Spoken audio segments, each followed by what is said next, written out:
Well, hello everyone, and welcome to today's webcast, offering tailored technical assistance as a knowledge translation strategy. Please go ahead and introduce yourself in the chat box.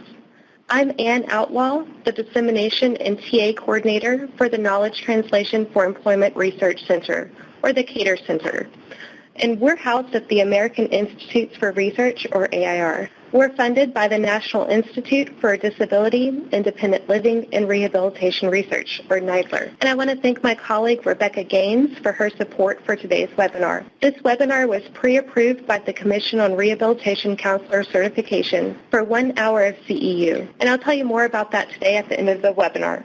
So let's quickly review the Adobe Connect meeting room before we get started. There are materials that accompany today's webinar, including a PDF of the slides and a text description of these slides. These materials are located on the webinar information page, and the link is in the pod on the bottom right side of the screen. CART is also available, and the link to CART is in this pod as well. Rebecca, would you go ahead and paste that link in the chat box, please? Sure. Thank you. Speaking of the chat box where everyone's introducing themselves, we'll be taking your questions here. So please jot them down here, and we'll make sure that our presenters get a chance to answer your questions throughout their presentation. And we'll also set aside a couple of minutes at the end to answer any other questions that come up. Today's webinar will focus on the results from a study that the KTER Center conducted on the effectiveness of using tailored technical assistance as a knowledge translation strategy. This was a collaborative effort of the KTER Center staff, especially among Ryan Williams, Kathleen Murphy, Jasmine Park, Zoe Guyman, and Stephen Boydston. The study addressed two questions. One was whether a webinar about cancer and workplace accommodations would increase the participants' knowledge about cancer survivors' rights to reasonable accommodation.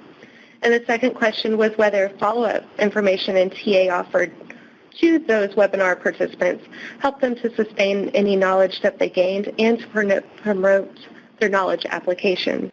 Leading the discussion today is Dr. Ryan Williams, and he is the KTER Center Research Director.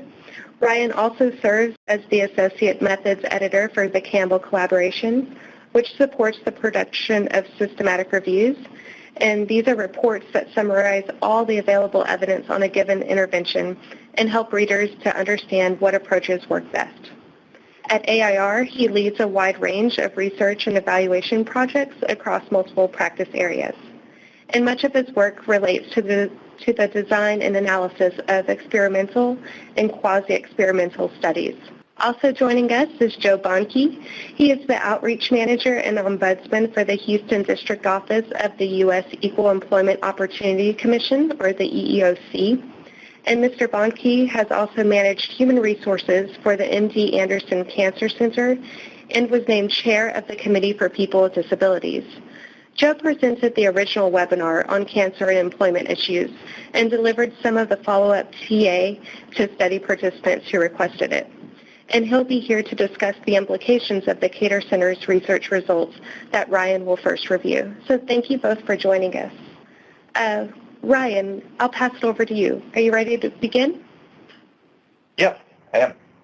Thank you. Well, thank you, Ann, for convening this meeting. It's a pleasure to be here. And, of course, thank you to my AIR colleagues who helped put this together, Jasmine, Kathleen, Zoe, and Stephen. So thank you so much. And thank you, Joe. I'm excited that you're able to be here, and I'm looking forward to the discussion that follows. Thank you. So I'll get right to it. So we're going to, as Ann mentioned, we're going to talk through kind of the impetus for a design of, results of an intervention that involves tailored technical assistance as a knowledge translation strategy.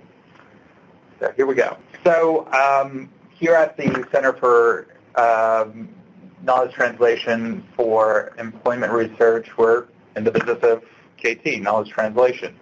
And one of the things that we're tasked with is identifying ways to effectively get information out into individuals' hands who need it. So these could be policymakers, they could be practitioners, they could be various stakeholders. The idea is to get research out of the hands of researchers and into the hands of those who are really going to take it and make change. So a lot of this work is grounded in the theoretical domains framework that a group of individuals from the Cochrane collaboration presented back in 2012.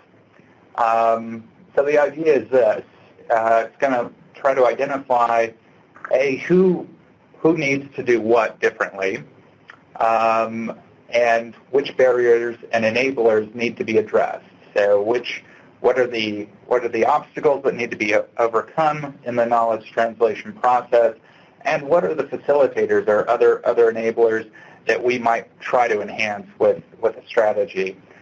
As we're thinking about that strategy, and the intervention as a whole, what components can we build in that could overcome those modifiable barriers and enhance those enablers or facilitators, right? So these can be things like behavior change techniques or various modes of delivery. So how can we most effectively get this information into individuals' hands who need it, or who can make the most use out of it in the most efficient way? And how can behavior change be measured and understood? So these are kind of the guiding questions that ground much of this work. I should also say, as I start going through this, please feel free to post questions in the chat box. And Anne or somebody else, if I don't catch them, they'll let me know and we can stop and address it. So feel free to interrupt us as we go. So a little bit of an overview on the KTER Center as it relates to business. I'll give an overview of three related research endeavors. The first was a systematic review and meta-analysis that Kathleen Murphy, John Westberg, Carlton Fong, and Markle conducted in 2015, looking at effective interventions and intervention strategies for employment outcomes for cancer survivors. One of the big findings that came out of that piece of work at the center was that really multi-pronged, multimodal approaches tend to do best when trying to improve return-to-work outcomes. So things that include education and training, counseling, coping skills, physical exercise, all of these things in conjunction tended to lead to the best outcomes as part of that systematic review. So that was one of our research areas.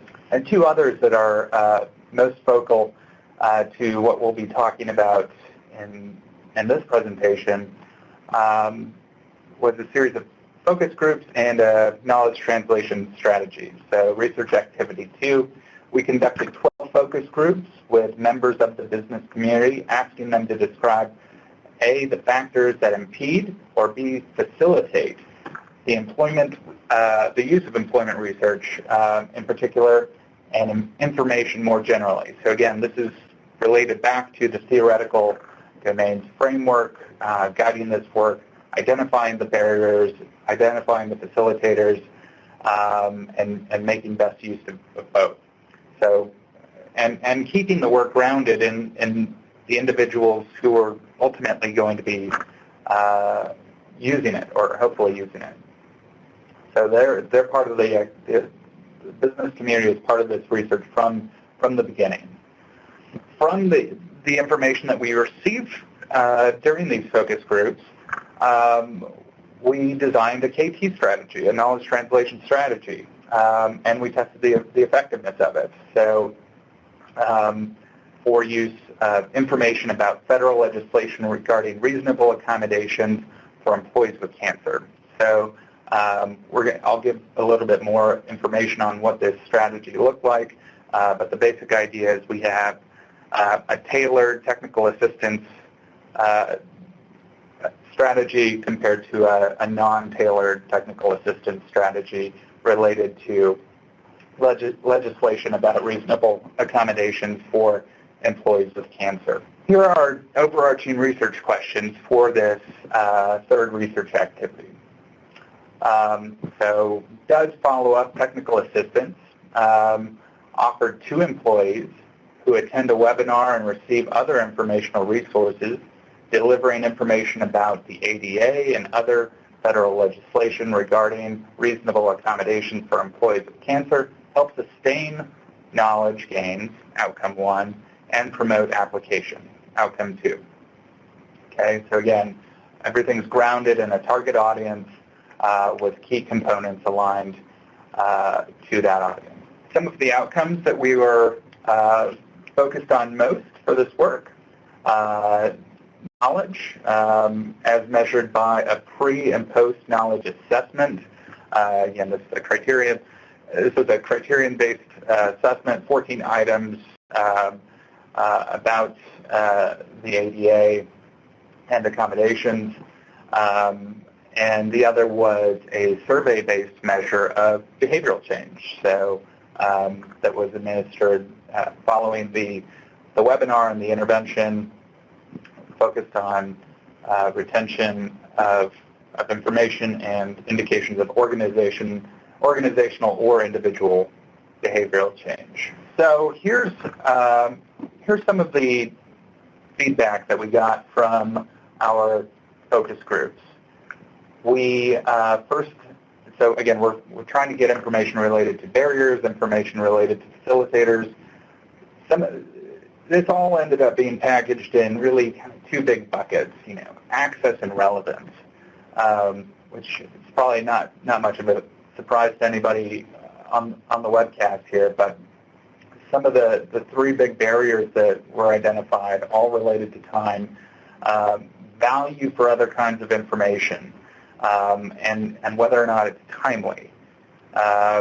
So oftentimes research comes out of the research realm into practitioners' hands, into policymakers' hands, at a time that's no longer as relevant as it was when a study was conceived. So a time lag can really affect how effectively research findings are taken up and used as part of regular business practice. So the mode of delivery, or the design feature of the intervention targeting this barrier, were presenting research findings along with information about recent amendments to the ADA. So grounding the findings that were uncovered as part of the KTER strategy in recent changes to the ADA. Another time-related barrier was just not having much of it, or having only small fragments of time with which to do any research uptake. And we understand this. Individuals are busy. Research is often, sorting through research and conducting research and digesting it is often on top of everything else that is part of a regular set of work requirements.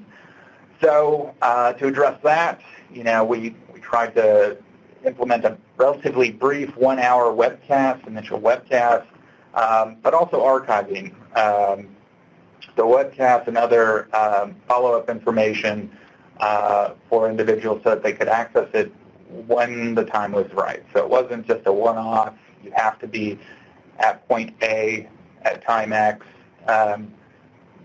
Do it at your own convenience as a way to hopefully minimize this barrier. Okay. Another sort of time-related issue, just time is a scarce resource. You don't have much of it. Again, we took kind of a bottom-line approach. The webcast content, it was talking about legal mandate for making reasonable accommodations. This is information you need to have legally. So making that a prominent feature of the intervention was was a way to hopefully minimize this scarce time resource barrier. Then some of the facilitators, right? So we want to figure out the things that we can capitalize on and make best use of. So compliance orientation, orienting the materials and the delivery of materials to this compliance orientation was a way to make best use of that facilitator. And we did that by using a facilitator from an enforcing agency, Mr. Joe Bonkin. He'll be talking about this a little bit later. Another facilitator, relation of information to their own company. Again, this is a relevance factor to the extent that we can tailor information to individuals and their own experience. We want to do that. So we added on follow-up TA with facilitator and job accommodations network for tailored information provision. Another one was value for research-based employee training. Okay, and to address that factor, used a facilitator who is an experienced trainer, and we offered HRCI and CRC credits. And then finally, again, relevance, focus on specific populations that these individuals are potentially exposed to or work with. And so we focus very specifically on employees with cancer to make it not just a broad spectrum topic, but more of a specific population. So from that information, from our barriers and our facilitators, we crafted a TA approach. In fact, more accurately, we crafted a tailored TA approach. And this is all part of an experiment. And so I'll talk about what kind of the comparison or control group was exposed to and what the treatment or tailored TA group was exposed to. Both groups received something, and this is an example of information that the TA group was exposed to. So, dear webinar participants, whoever this was, thank you for participating in the Center on Knowledge Translation for Employment Research's webinar on cancer and employment issues. We thought you might be interested in the attached publication when someone you work with has cancer, and we attached an ACS document when someone you work with has cancer. So a very generic, very kind of unscaffolded approach to knowledge translation here. So there's nothing about this that makes it personal or provides additional supports for the recipient. Here's an example of the tailored version of that follow-up TA. Okay, so dear Mr. and Mrs. Smith, thank you for participating in the Center on Knowledge Translation for Employment Research's webinar on cancer and employment issues. The presenter, Joe Bonkin, and the Job Accommodation Network have agreed to provide you with follow-up consultation should you have any questions about managing cancer-related issues in the workplace. Their contact information is below. And we're also attaching some follow-up resources. Again, the accommodations and compliance is serious, employees with cancer, and when someone you work with has cancer. So additional resources on top of the TAs, the regular TA group. But really what the big difference was here is that consultation availability from Joe Bonkin.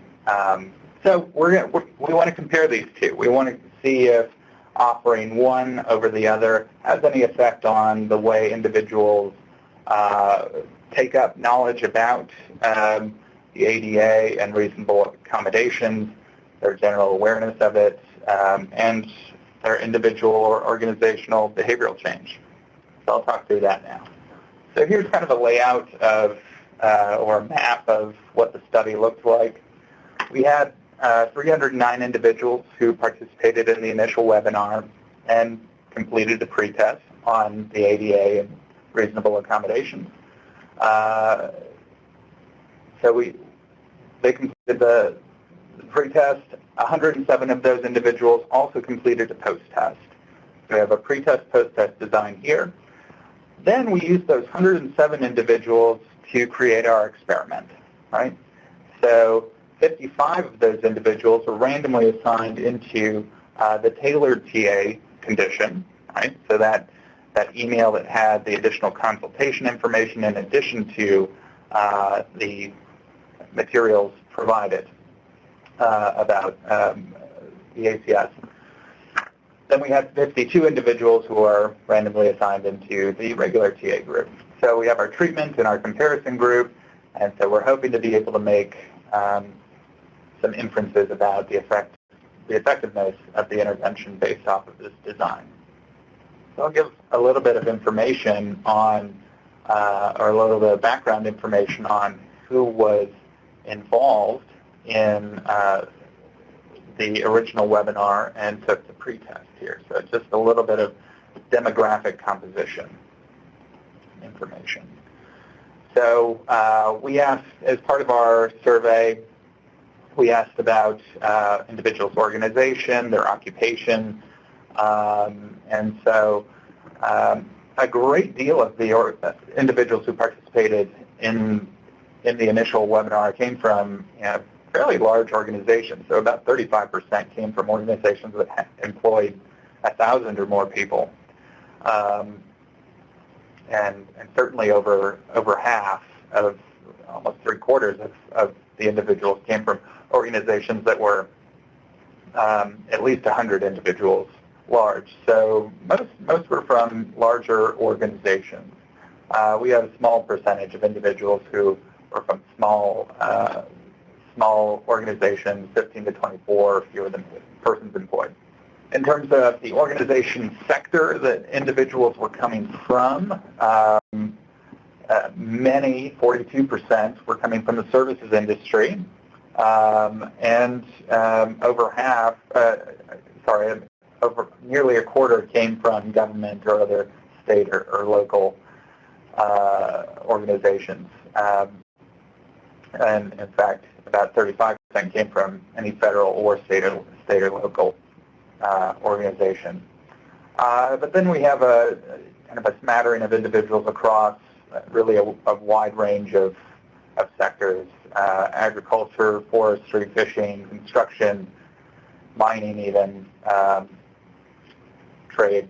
So it was kind of a diverse group in terms of organization sector. In terms of individual occupations that they reported, almost half reported that they were in management, which makes a fair amount of sense. Certainly a target audience for this work. Another 25% were in a professional specialty of some kind, and about 12% were in another occupation. We had about 9% who were administrative support too. So again, a range of occupations. These individuals weren't all coming from one area, but there are a couple that stand out. So one of the things that we wanted to know was knowledge gained.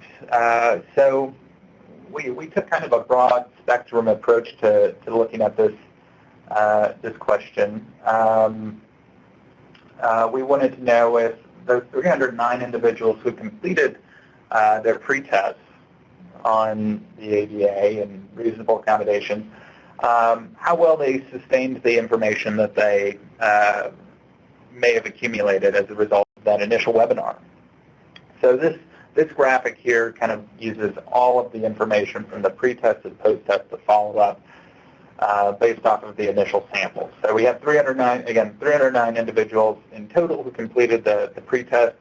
There were actually 110, so 3 additional individuals who completed the post-test. 3 of those individuals weren't actually randomized into treatment or control, and 83 completed the follow-up. So what we see is the pretest is the lowest point on the scale, which is to be expected. Right?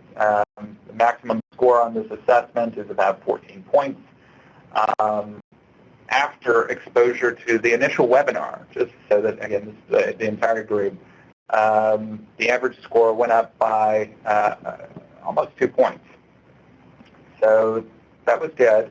And then we see a little bit of a slide, but not much. About half a point from that post period all the way to the follow-up.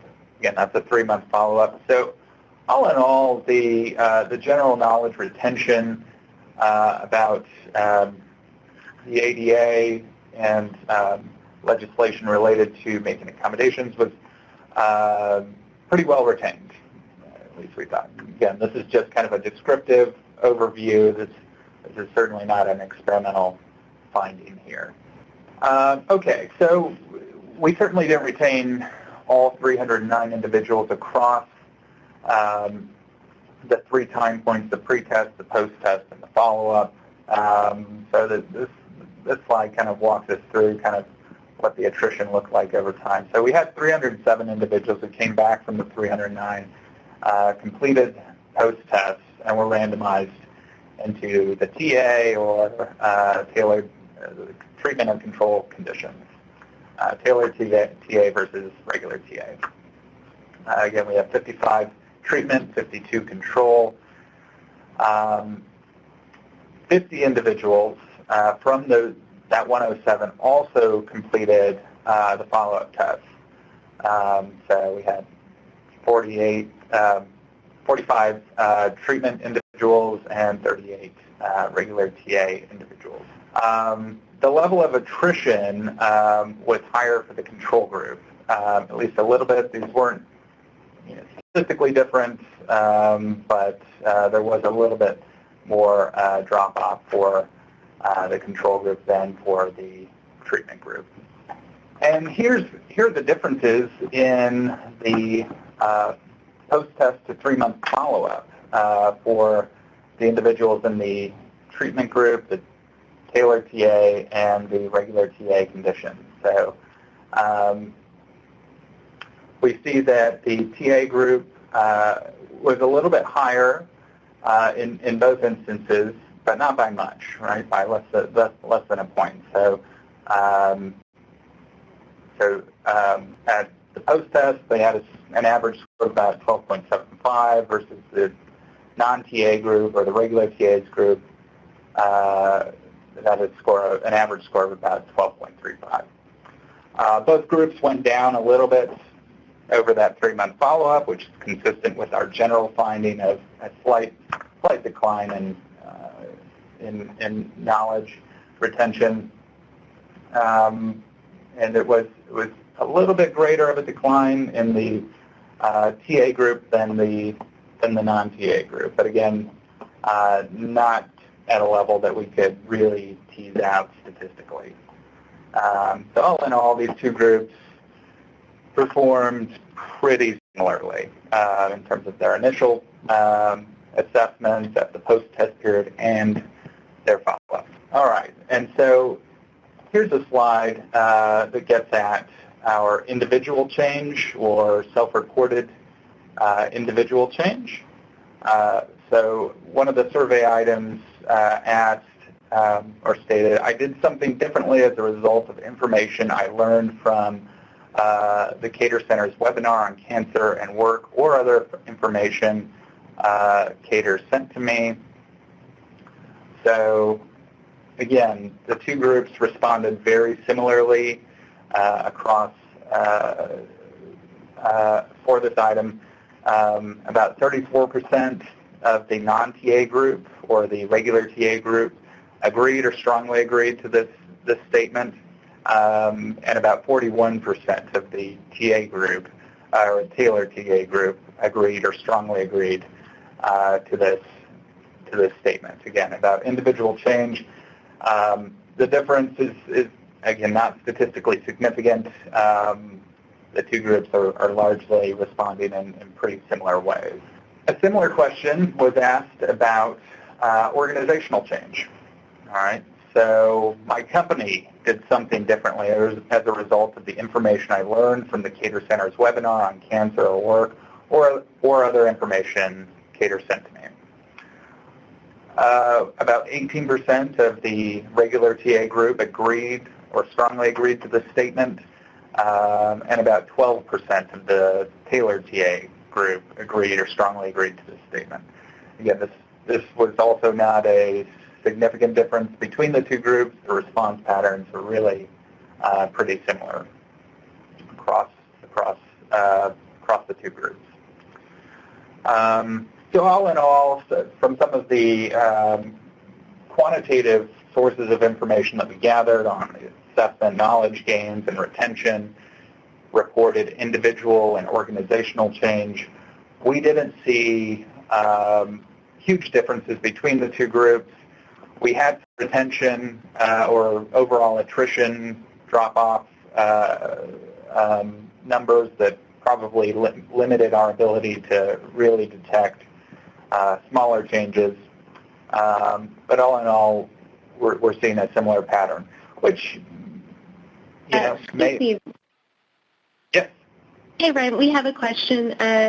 Ellie asked, so the TA group was the group who were given follow-up contact information from the people from KTER.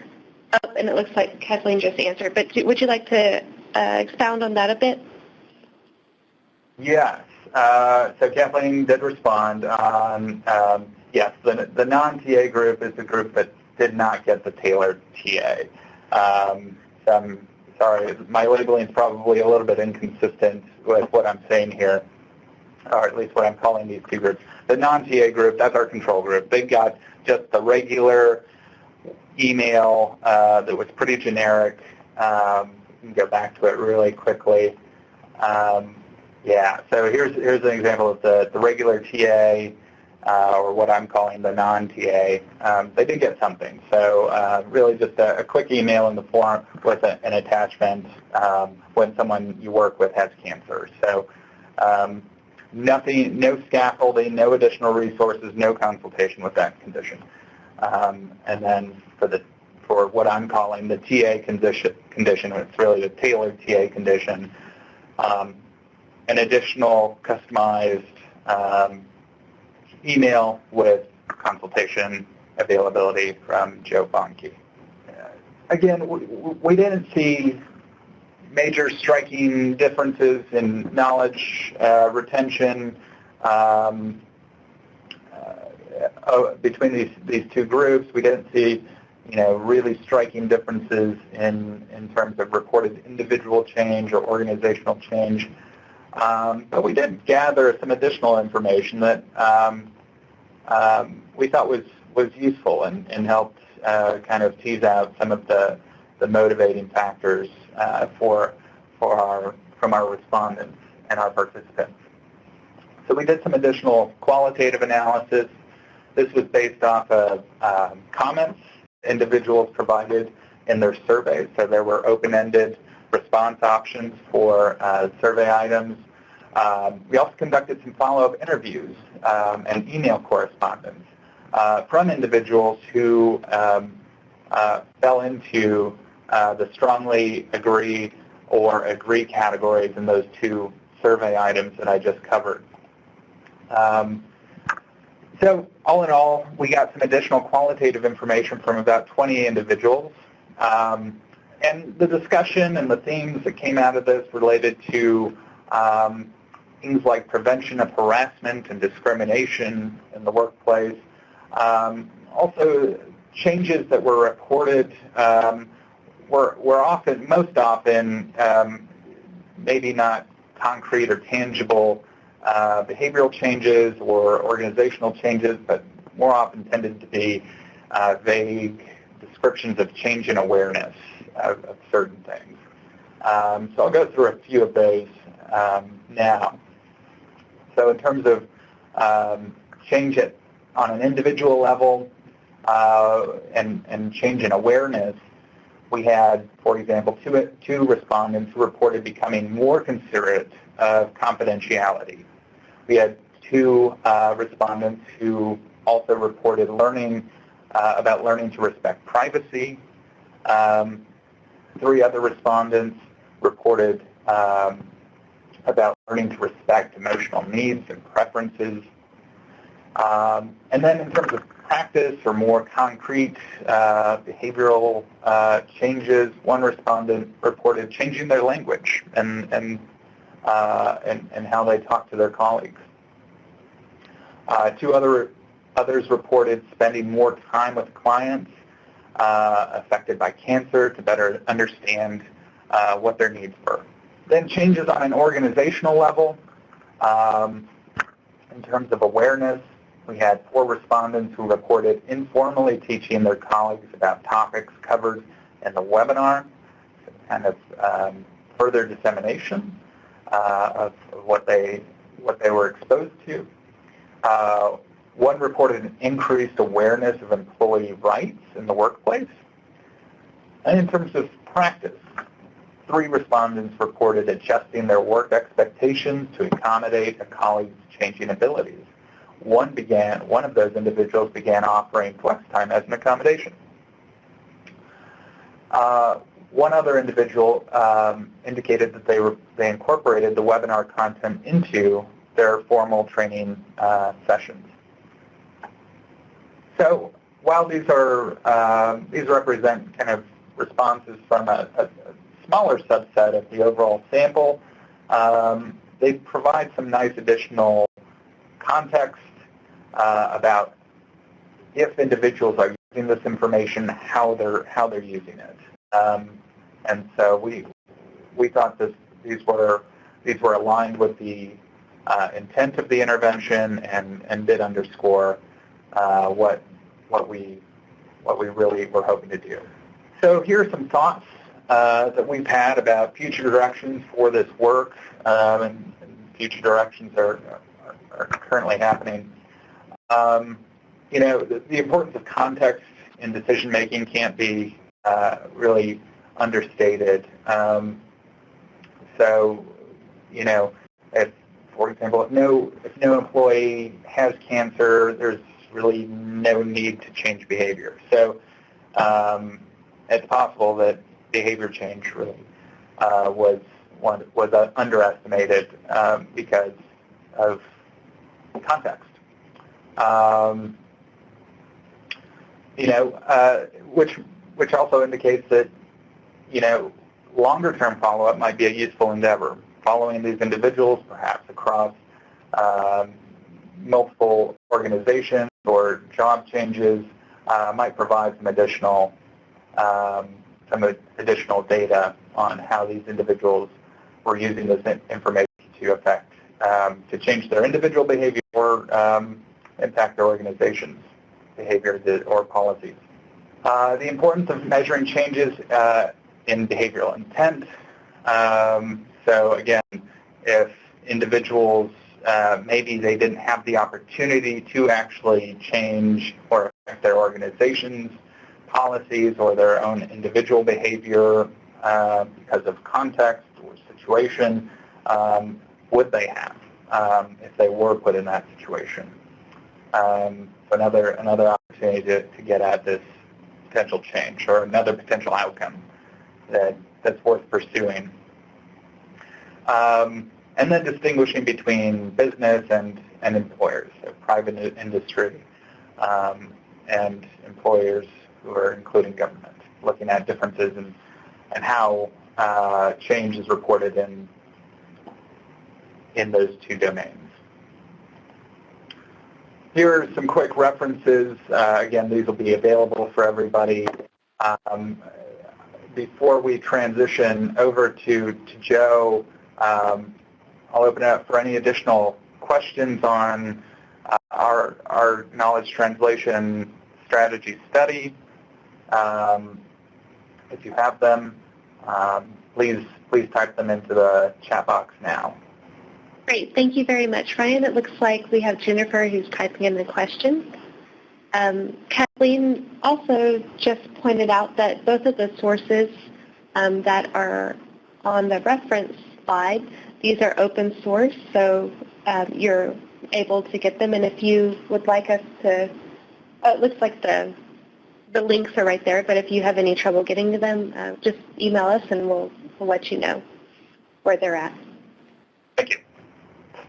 So Jennifer asked, could you say again what the pre-post test changes were, and were those significant? Yeah, so thank you, Jennifer.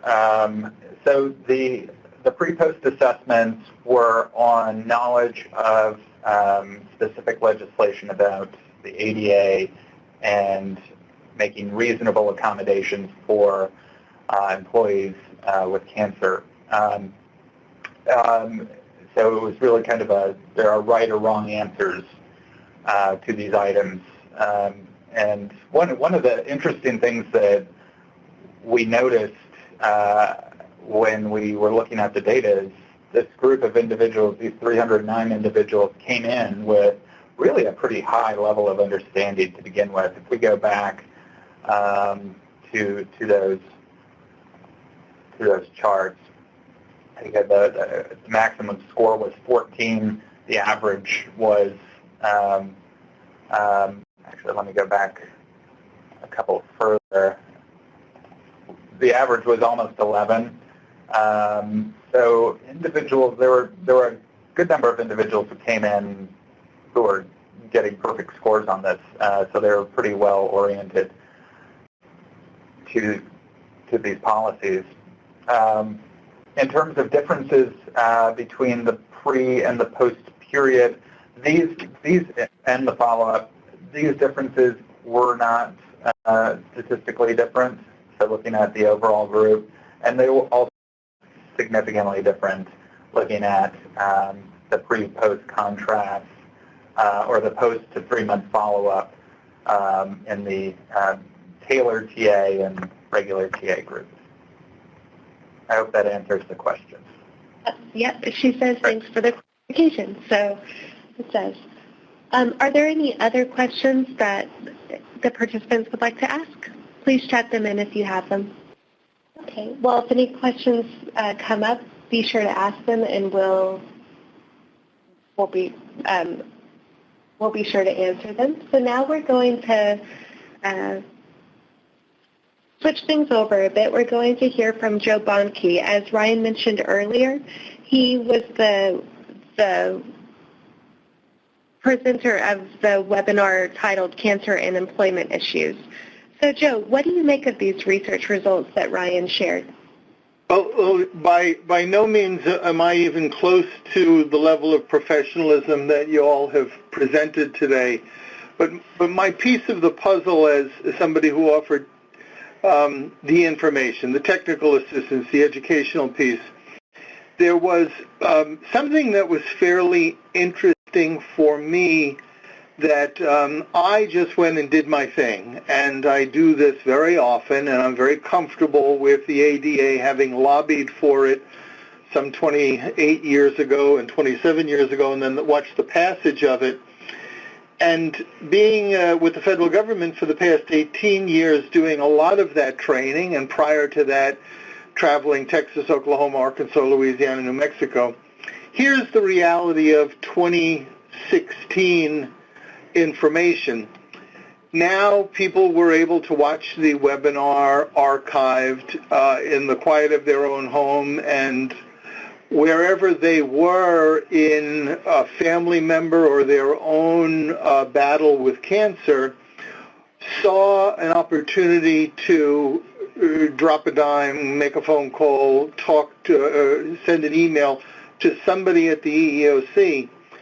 And while I can't divulge any of the blatant disregard or discrimination based on some of what this uncovered, I can tell you the anecdotal that people were, A, surprised that they were covered under the Americans with Disabilities Act as a person who was either cancer-free with a record of the impairment or currently battling cancer and still employed. Those two, one from each group, I had multiple phone calls with and eventually brought into our system. So there's a statute of limitations from when a tangible employment action happens to, in most states, 180 days is the clock ticking. Many states who have a Fair Employment Practice Agency, or a FEPA, we extend that to 300 days, states' rights taking a higher priority. And within that 300 days, people came forward, and there are active cases of discrimination based on either the perception, the presumption of inability to carry out essential functions of the job, or not including somebody in advanced training or some kind of plateau of further development in their job because kind of the benevolent stereotyping, bless his heart, he's got enough on his plate, I'm not going to ask him to take on more, which on its face might be a nice thing, compassionate thing to do, but it's also illegal, not leaving up to the individual their own presumptions of the state of their well-being in the workplace. So that piece of it, I come away with where the rubber meets the road as a premise that all outreach, all education is good. And while it being good, the benefit, you never know where it's going to come from. And the number of people who have seen this online, I couldn't tell you. I can only tell you that I have gotten calls and emails and a multitude of conversations that I think are beneficial. So I could only champion this kind of outreach to say, let's do more of it. Let's empower people with the knowledge they need to carry out their jobs in the most effective way possible. And answering these kinds of questions is not rocket science by any means, and fairly simple stuff to talk somebody through.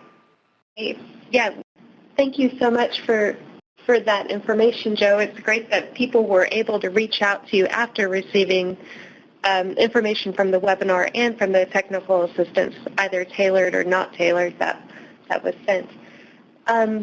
Again, I'd like to point out that if you have questions for Joe or for Ryan, this is the time to ask them, and you can chat them into the chat box now. It looks like Wendy is typing. It's one of those rare times that I get to say I'm from the government and I'm here to help and really mean it. Yes. While Wendy types her question, I might ask one to Joe too. Joe, in your conversations, I'm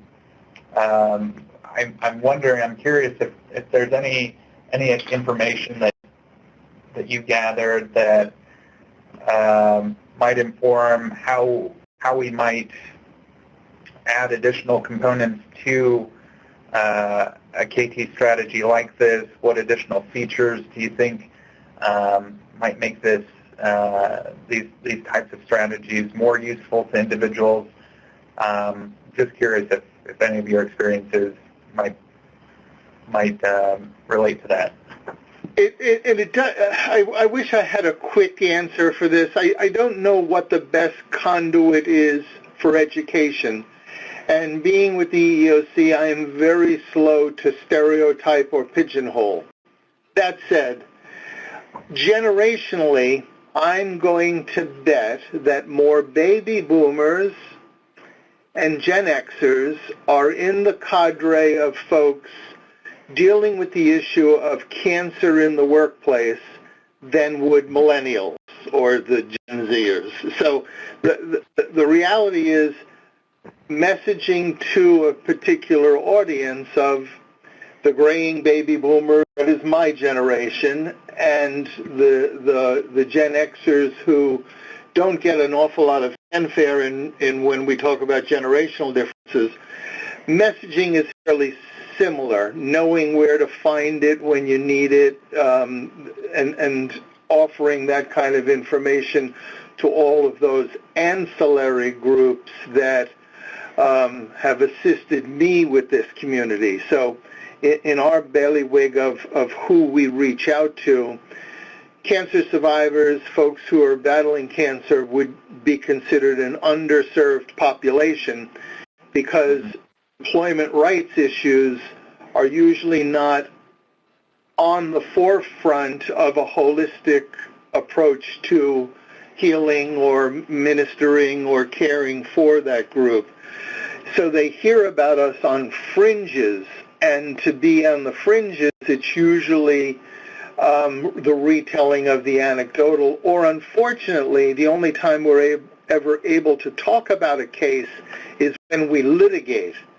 And we litigate by far less than our outreach, less than 0.1% of the inquiries that we get are ever litigated. So 1 million inquiries a year trickle down to about 100,000 charges. Last year, about 90,000 charges. And of that, if we went to court 200 times, I would be surprised. So the numbers piece of it that many, very often are benchmark in where is your success, ours is really in preventative.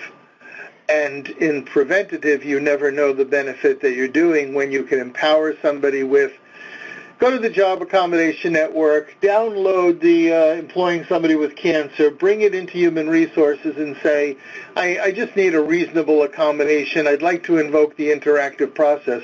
Well, the HR person is going to perk up saying, holy mackerel, this person is well-versed. Let's find out what we can do, and let's do it for them because we know that this is cheap and easy to do.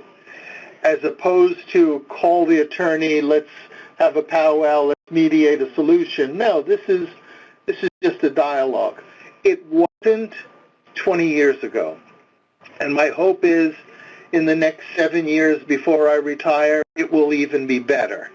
So all that roundabout is what could be done differently. I think social media, the new ways we're communicating, how word of mouth is getting out, and we have taken the stigma of cancer and any kind of the badge of what we're a survivor towards as nothing to be ashamed of or frightened about, and the successes far outweigh the failures in this field. And Joe, I think that leads to Wendy's question that's in the chat box. So in your experience with offering ongoing technical assistance to employers around accommodation issues, be helpful, and not just the availability of TA, but to develop a relationship to guide them as they develop their policies and practice? Most definitely. I think once you've answered somebody's question, you realize I'm not there as a federal law enforcement agency to do a gotcha.